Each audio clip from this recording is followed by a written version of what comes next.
نقصان، عزت اور ذلت، موت، حیاتی، شفا، بیماری، ہدایت، گمراہی ایک اکیلے اللہ رب العزت کے ہاتھ میں ہے۔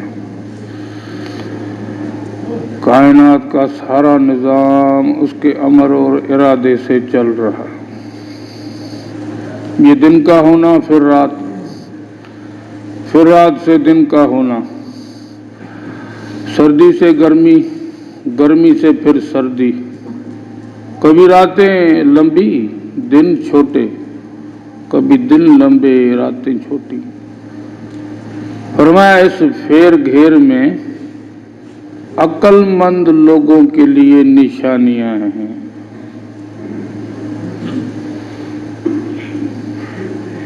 اس میں غور فکر کرنے سے اللہ سے ہونا سمجھ میں آتا ہے۔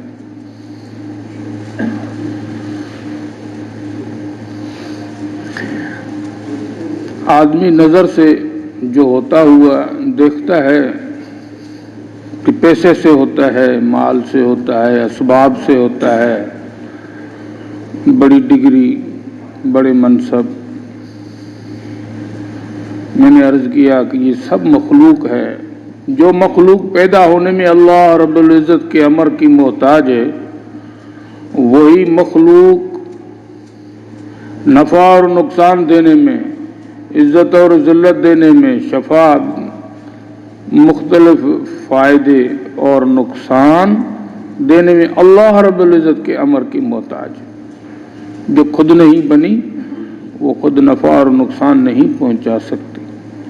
یہ ساری مخلوق کچھ کرنے میں اللہ رب العزت کے امر کی محتاج ہے، کچھ نہیں کر سکتی جب تک اللہ کا امر نہ ہو۔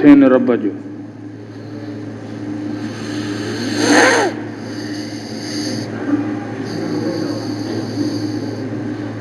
ایک اللہ والا، اس کو یہ پہلے گدیاں ہوتی تھی، پیر ہوتے تھے، اس کی ایک بڑھیا مریدنی اس کو کہتی کہ آپ میرے پاس آئے، میں آپ کی خدمت کروں۔ ایک محبت ہوتی ہے اپنے پیر سے، مرشد سے۔ یہ پیر پگارو ان کے بڑوں کی بات ہے۔ بہت عرصے سے ان کو کہتے ہاں ضرور ضرور میں آؤں گا، تو آپ کے گاؤں سے جب گزروں گا تو پھر آپ کے پاس آؤں گا، بڑھیا کو کہتے۔ ایک دفعہ آپ نے خلیفے سے کہا کہ یہ بڑھیا بڑی تنگ کرتی ہے، چلو ان کی خدمت لیتے ہیں۔ وہاں سے گزرے اور ان کا دروازہ کھٹکایا، وہ بڑھیا تو مرشد کو دیکھ کر اتنی خوش ہوئی کہ خوشی سے پھولے نہ سمائے۔ ان کو بٹھایا کہ بھئی حضرت آپ بیٹھے، میں آپ کے لیے کھانا لے کر آتی ہوں۔ وہ پہلے زمانے میں چاول پکانے میں اگر زیادہ پانی ڈالا جائے تو وہ بالکل نرم ہو جاتے تھے۔ وہ نرم، وہ پانی جیسے چاول وہ لے آئی، اور ان کے اوپر وہ شکر ڈالنا تھا، مگر خوشی میں اتنی کہ اس کو یہ پتہ نہ چلا کہ یہ شکر ڈال رہی ہوں کہ نمک۔ تو وہ تھوڑا اپنے لیے تھوڑا ڈالتے تھے شکر، مرشد کو دیکھ کر تھوڑا زیادہ بھی ڈال دیا کہ مرشد آئے، ان کو زیادہ میٹھا ہو۔ اب جب وہ خلیفہ اور مرشد کھانے بیٹھے تو خلیفے نے جو کھایا تو منہ میں بھر گیا۔ تو مرشد نے کیا بات ہے؟ کہتے ہیں حضرت یہ تو کھانے کے قابل نہیں ہے۔ اب مرشد نے بھی جب وہ منہ میں ڈالا تو وہ تو بہت کڑوا تھا اس میں۔ تو مرشد نے کہا کہ اب اس کو کھاؤ، اور ایسے الفاظ کہے کہ ہوں بھی سجن واہ واہ، ہی بھی سجن واہ واہ۔ وہ جو مرغ مسلم جو کھاتے ہو نا، وہ بھی اللہ کھلاتا ہے، اور آج نمک والا بھی یہ اللہ ہی کھلا رہا ہے، ورنہ بڑھیا کئی سالوں سے ہمیں منتیں کر کے کہ بھئی آؤ تو میں خدمت کروں، وہ یہ خدمت کرے گی، یہ نمک یہ نہیں، اس نے نہیں ڈالا، یہ سب اوپر سے ہے، اس نے تو خوشی میں چینی ڈالی ہے، چینی کو نمک کر دے یا بھولوا دے اسے کہ بھئی یہ نیچے سے نہیں ہے، یہ نظر آتا ہے میرے نظر کا دھوکہ ہے، اس کے پیچھے اللہ کا امر کار فرما ہے۔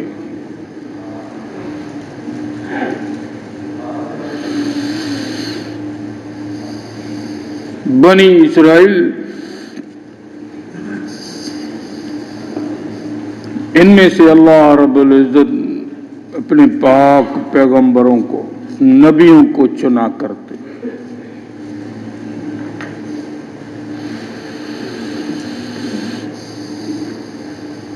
نبیوں کو چنا کرتے تھے۔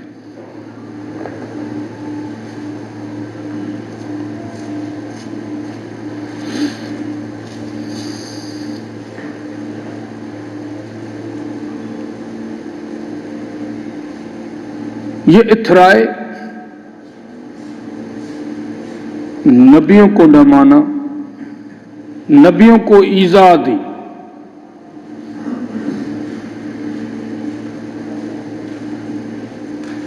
بات ایسے ہوئی تھی کہ ایک پیغمبر کی ایک گاؤں میں، ہر گاؤں کا اپنا پیغمبر ہوا کرتا تھا، ایک پیغمبر نے اپنے علاقے کے وڈیرے کو اس طرح منع کیا کہ ایک عورت کو شادی کر کے لایا، اس عورت کے ساتھ ایک بیٹی تھی، جب عورت کی عمر صحیح تھی تو اس کی طرف مائل تھا، جب وہ بوڑھی ہونے لگی اور اس کی بیٹی جوان ہونے لگی تو پھر اس بیٹی کی طرف بڑھا، تو علاقے کے لوگوں نے حتیٰ کہ نبی نے منع کیا کہ اس طرح نہ کر، یہ صحیح نہیں ہے، وہ نہ مانا، اور اپنے کارندوں سے، اپنے جو احباب ہوتے ہیں قریبی، ان سے مشورہ کیا کیا کرنا چاہیے، کہتے ہیں بھئی جو آپ کو روکتا ہے اس کو ہی قتل کر دو، نہ رہے بانس نہ بجے بینسری۔ اس طرح نبیوں کو اپنی جی چاہی پر قتل کیا، پھر ایک نے دیکھ کر دوسرے کو قتل کیا، اس دیکھا دیکھی میں 70 نبیوں کو قتل کر دیا۔ اللہ رب العزت ناراض ہوئے،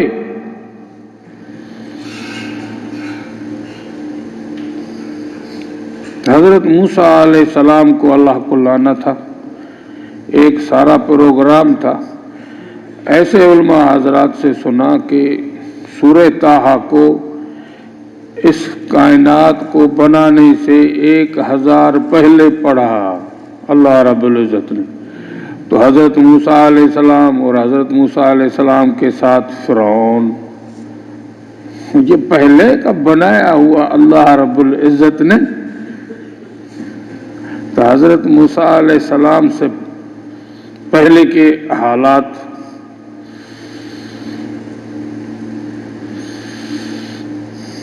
وہ سارے بچے قتل کروائے اللہ رب العزت نے، وہ بدلہ دلوا لیا 70 نبیوں کا، 70,000 بچے قتل ہوئے۔ وجہ یہ ہوئی کہ فرعون کو جادوگروں نے بتایا کہ ان میں سے ایک بیٹا پیدا ہوگا ان کا، بنی اسرائیلیوں کا، جو تمہاری سلطنت کو ختم کرے گا۔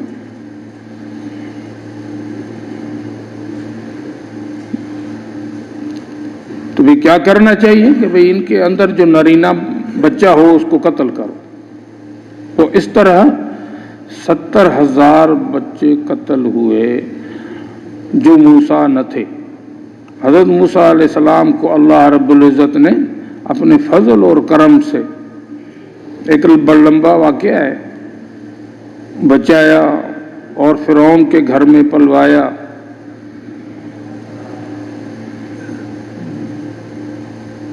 پھر آگے اللہ رب العزت نے فرعون اور فرعون کی قوم کو سمندر کے اندر غرق کیا، ان کو بچایا۔ وہ سارا واقعہ ہے کہ بھئی یہ توبہ استغفار پہ آئے.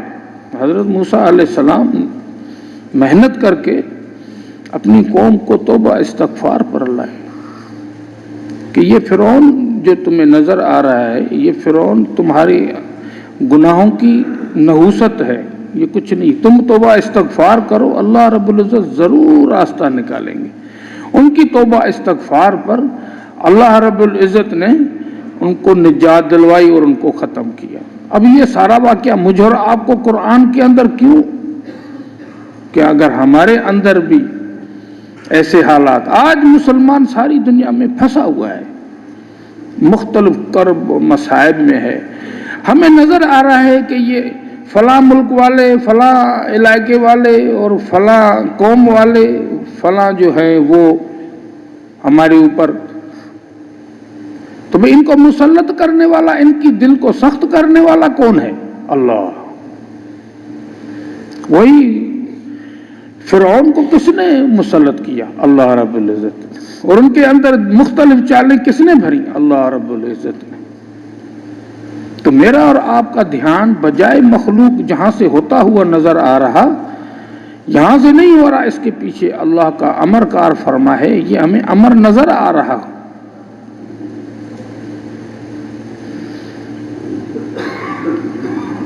ہم اسی کلمے میں کہہ رہے ہیں لا الہ الا اللہ محمد الرسول. کوئی الہ نہیں جو کر سکے الا اللہ، ایک اللہ سے ہوتا ہے. ہم یہ کہتے ہیں کلمے کے اندر، یعنی جہاں سے ہوتا ہوا نظر آ رہا، یہاں سے نہیں ہو رہا، اس کے پیچھے کرنے والا سوائے اللہ کے اور کوئی نہیں. یہ ہمیں قرآن کے اندر ایک نہیں، سارے جتنے بھی نبیوں کے واقعات میں اس میں نفی اثبات اللہ رب العزت نے رکھی ہے. سارا قرآن نفی اثبات ہے کہ مخلوق سے نہیں ہوتا، ایک اللہ سے ہوتا ہے. اس کے پیچھے اللہ کا امر کار فرما ہے. حضرت یونس علیہ السلام مچھلی کے پیٹ میں، ایک بڑا واقعہ ہے، مختصر یہ مچھلی کے پیٹ میں اللہ رب العزت کو پکارا، تکلیف ہوئی. اللہ رب العزت نے ایک کچھ کلمات سکھائے کہ ایسے کہو لا الہ الا انت سبحانک انی کنت من الظالمین. علماء حضرات فرماتے ہیں کہ جیسے چابی کے دندانے ہوتے ہیں، 3 دندانے چابی کے اندر، لا الہ الا انت، اس مصیبت میں پھنسانے والا سوائے تیرے کوئی نہیں. سبحانک، کہ تو پاک ہے، تو بے قصور ہے، تیرا کوئی قصور نہیں. انی کنت من الظالمین، میں ہی ظالموں میں سے ہوں، مجھ سے غلطی کوتاہی ہوئی جس کی پکڑ میں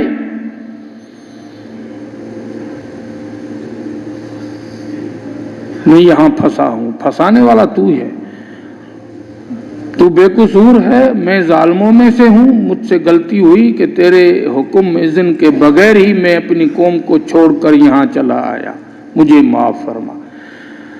تو مجھے اور آپ کو کیا سبق دیا جا رہا ہے اس میں؟ کہ جس میں تو پھنسا ہوا ہے تجھے کوئی اور پھنسانے والا نہیں، یہ پھنسانے والا اللہ ہے. یہ اللہ رب العزت مجھے کہہ رہا ہے. اور ہم قصوروار ٹھہراتے ہیں کہ بھی اس میں میرا کیا قصور ہے؟ نظر تو کچھ آتا نہیں ہے. ہم نے ابھی اپنے پھنسنے کو سمجھا ہی نہیں ہے، تو اس لیے کچھ نظر نہیں آتا. تو ہم اپنا بے قصور سمجھتے ہیں، اور جس نے ہم پر ظلم کیا ہوا ہے اس کو قصوروار سمجھتے ہیں، حالانکہ یہ دھوکہ ہے، یہ غلطی ہے.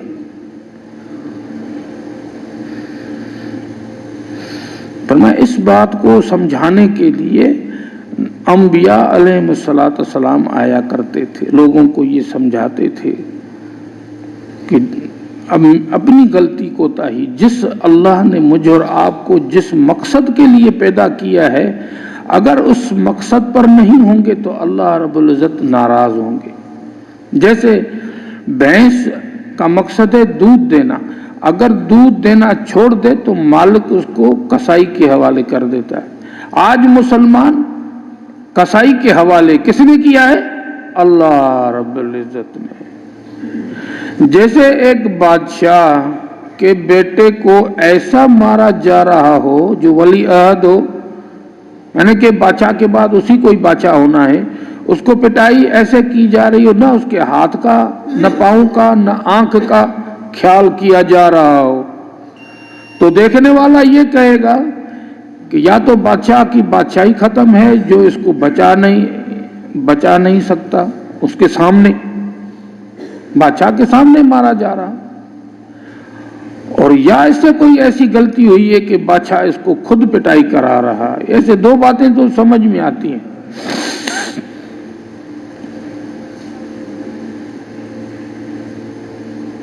تو یہ اللہ رب العزت کی طرف مثال منسوب ہے کہ یہ پوری قوم پٹ رہی ہے، یا تو اللہ کی بادشاہی ختم ہے، اللہ تو اس سے پاک ہے، اس کو کوئی زوال نہیں، یا اس سے کوئی ایسی غلطی ہوئی ہے کہ اس کی پٹائی خود اللہ رب العزت کرا رہے، جیسے بنی اسرائیل کو۔ تو اس میں بنی اسرائیلوں سے جیسے نبیوں نے آ کر استغفار کرایا، اپنا بھئی قصور مانو، استغفار کرو تو حال بدلے گا۔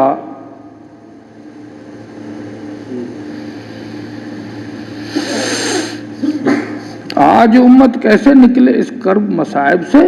بھئی توبہ اور استغفار۔ تو یہ دعوت تبلیغ کی محنت سے یہ محنت کرائی جا رہی کہ کس طرح امت توبہ استغفار کر کے اللہ رب العزت کی طرف متوجہ ہو، تاکہ فیصلے اوپر سے خیر کے آ جائیں، اور جو نیچے سے آ رہا ہو، یہ نیچے سے یہ جو مارنے والے ہیں ان کو نہ دیکھو۔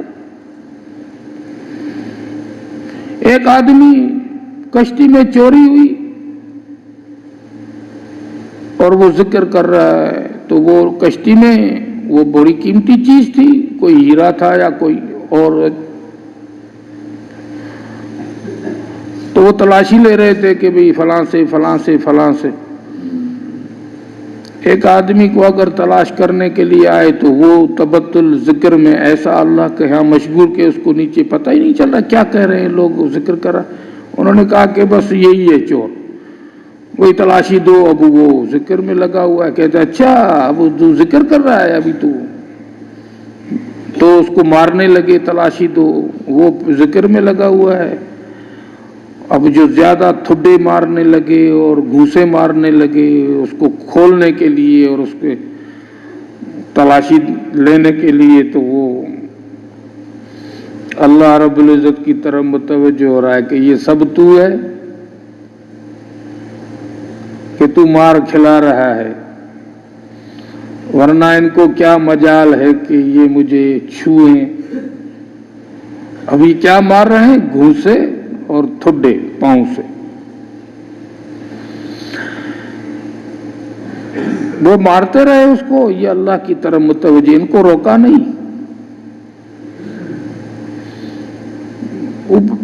دور سے آواز آئی کہ ہاں بھائی وہ چیز مل گئی، اور یہاں مارتے مارتے کچھ چاندنا بھی صبح کا ہو رہا تھا، تو ان کو وہ نظر بھی آنے لگا کہ ہم کس کو تھڈا مار رہے، تو انہوں نے کچھ پہچانا، ادھر سے آواز بھی آ گئی کہ بھئی مل گیا۔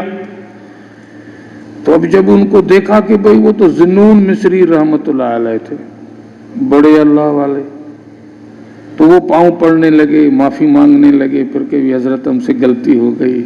تو پھر ان کو کچھ نہیں کہا، ان کو نہیں دیکھا، اوپر دیکھا کہ رات کو مروا رہے تھے ابھی پاؤں پڑوا رہے، یہ سب تو ہے، یہ کچھ بھی نہیں۔ حضرت یوسف علیہ السلام بھائی، جب قصہ تو بڑا لمبا ہے، بھائی جب اناج لینے آئے تیسری مرتبہ، تو وہ گھر سے